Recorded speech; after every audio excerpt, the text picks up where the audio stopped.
এবার নির্বাচন কমিশনের অবজারভারদের বিরুদ্ধে পক্ষপাতিত্বের অভিযোগ তুললেন কুণাল ঘোষ। একেবারে সাংবাদিক বৈঠক করে ভিডিও সামনে নিয়ে এসেছেন নির্বাচন কমিশনের অবজারভাররা বিজেপির হয়ে পক্ষপাতমূলক আচরণ করছেন।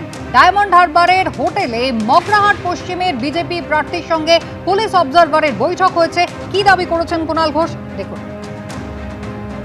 Police observer পারমা Smith Purushottam Das কি চান লোকটা?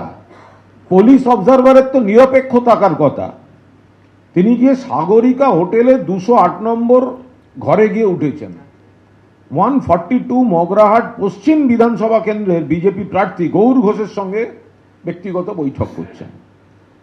আবার সেখানে দেখা যাচ্ছে বিজেপির প্রার্থী, বিজেপির এজেন্ট, তারা পুলিশ অফিসারের অবজারভারের সঙ্গে মিটিং করতে আসছে। একই জিনিস উনি করেছেন 143 ডায়মন্ড হারবার বিধানসভা কেন্দ্রের বিজেপি প্রার্থী দীপক কুমার হালদারের সঙ্গে মিটিং করলেন। তিনি এসব গোপনে চুপি চুপি মিটিং করছেন কেন? পুরুষোত্তম দাস অবিলম্বে সরিয়ে দেওয়া উচিত। কেন থাকবে? কিসের জন্য থাকবে?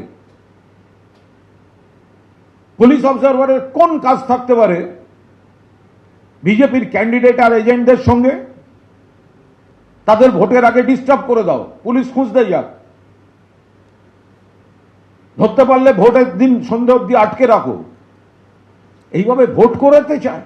কুণাল ঘোষ বলছেন নির্বাচন কমিশনের অবজারভাররা বিজেপির হয়ে কাজ করছে, পক্ষপাতমূলক আচরণ করছে। কি বলবেন? নির্বাচন কমিশনের সুপ্রিম কোর্ট